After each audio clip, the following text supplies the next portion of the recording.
नमस्कार दोस्तों, हम लोग आज पढ़ने वाले हैं क्षितिज भाग 2 राम लक्ष्मण परशुराम संवाद। हम लोग इसकी व्याख्या समझने का प्रयास करेंगे। आपके एग्जाम की दृष्टि से बहुत ही मोस्ट इम्पॉर्टेंट चैप्टर है। चलिए। लखन ने कहा असी हमरे जाना, सुनहु देव सब धनों से समाना।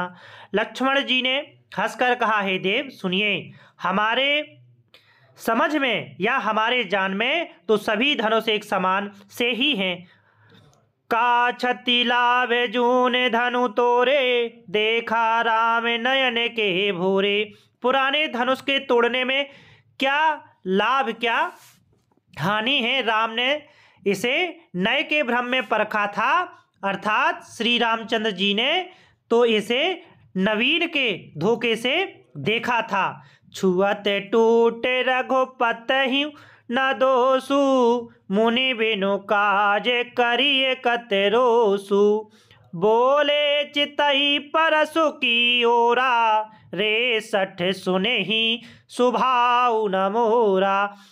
फिर यह तो छूते ही टूट गया, छुअत टूटे रघुपति न दोषु। फिर यह तो छूते ही टूट गया, इसमें श्री रघुनाथ जी का कोई दोष नहीं है। बोले चितहि फरसु की ओरा, रे सठ सुनेह सुभाऊ न मोरा।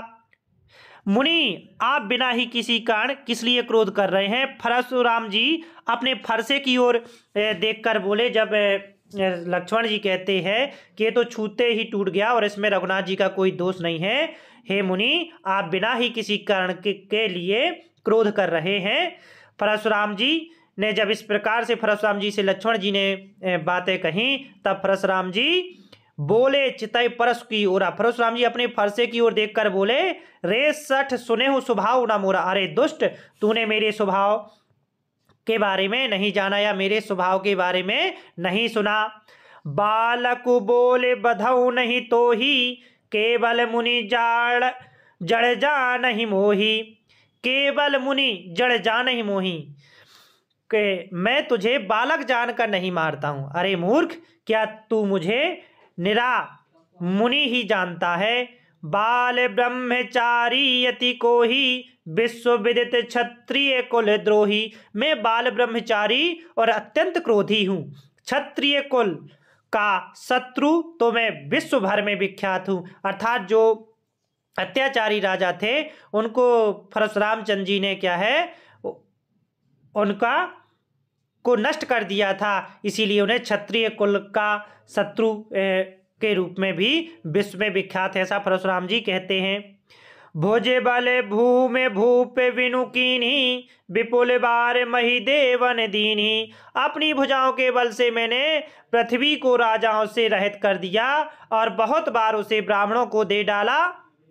सहस बाहु भुज छेद निहारा, फरसु बिलोक महीप कुमारा। हे राजकुमार, सहस्त्र बाहु की भुजाओं को काटने वाले मेरे इस फरसे की ओर देख। मातो पितहि जन सोच वस, करस मही से किशोर। गर्भन के अभ्रक दलन, परसु मोर अति घोर। अरे राजकुमार, अर्थात अरे राजा के बालक, तू अपने माता पिता को सोच के बस ना कर, अपने माता पिता को सोच के बस ना कर। मेरा फरसा बड़ा भयानक है, यह गर्भों के बच्चों का भी नाश करने वाला है। बिहसी लखनु बोले मृदुबानी, अहो मनीष अहो मुनीष महाभट मानी। लक्ष्मण जी हंसकर बोले, कोमल वाणी से बोले, अहो मुनीश्वर, तो आप अपने को बड़ा भारी योद्धा समझते हैं। बिहस लखन बोले मृदुबानी, अर्थात लक्ष्मण जी हंसकर कोमल वाणी से बोले, अहो मुनीष महाभटवानी, अहो मुनीश्वर, तो आप अपने आप को बड़ा भारी योद्धा समझते हैं। पुनि पुनि मोह दिखावे कुठारू, चाहत उड़ावन फूके पहारू। पुनि पुनि मतलब बार बार मुझे कुल्हाड़ी दिखाते हो, चाहत उड़ावन फूक पहारू, और फूक से पहाड़ उड़ाना चाहते हो। यहाँ कुम्हड़े बतियाँ को नाही, जे तर्जनी देख मर जाही। देख कुठारु सरासन वाना, मैं कछु कहा सहते अभिमाना। यहाँ कोई कुम्हड़े की बतियाँ नहीं है, अर्थात छोटा बच्चा फल नहीं है जो तर्जनी मतलब सबसे आगे की उंगली को देखते ही मर जाता है या मर जाती है। कुठार और धनुष बाण देखकर ही मैंने कुछ अभिमान सहित कहा था। भ्रगे सोते समझु जनेऊ बिलो की, जो कछु कहूँ सहूँ रिस रोकी। सोरे महीसोर हरिजन अरुगाई, हमेरे कुल इन पर न सुराई। भृग सुत समझ जनेऊ बिलो की, भृगवंशी समझकर और यज्ञोपवीत देखकर तो जो कुछ आप कहते हैं उसे मैं क्रोध को रोककर सह लेता हूँ। सोरे महेश्वर हरिजन अरुगाई, हमेरे कुल इन पर न सुराई।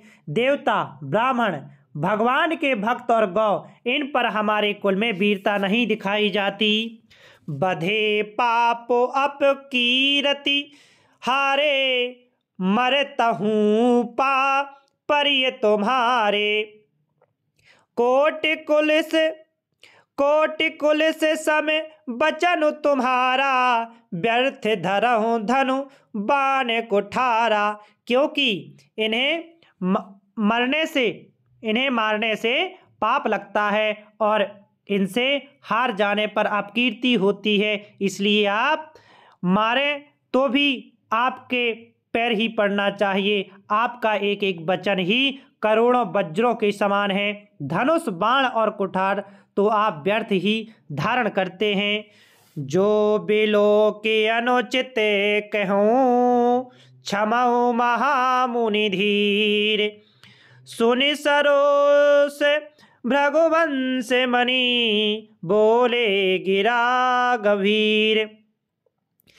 इन्हें धनुष बाण और कुठार को देखकर मैंने कुछ अनुचित कहा हो तो उसे हे धीर महामुनि क्षमा कीजिए। यह सुनकर भृगुवंशमणि परशुराम जी क्रोध के साथ गंभीर वाणी से बोले। कौशिक सुनहु मंद यहु बालकु, कुटिल काल बस निज कुल घालकु। भानुवंश राकेश कलंकु, निपट निरंकुश अवधु असंकु। हे विश्वामित्र सुनो, यह बालक बड़ा कुबुद्धि और कुटिल है। काल के बस होकर यह अपने कुल का घातक बन रहा है। यह सूर्यवंश रूपी पूर्ण चंद्र का कलंक है। यह बिल्कुल उदंड मूर्ख और निडर है। इस प्रकार से कहते हैं परशुराम जी लक्ष्मण जी के लिए। आगे देखते हैं।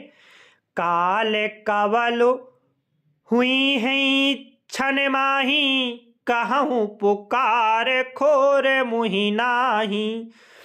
तुम्हें हट कहूँ जो कछहूँ उबारा, कहीं प्रताप बलु रोसु तो हमारा। कहूँ कही प्रताप बल रोष हमारा।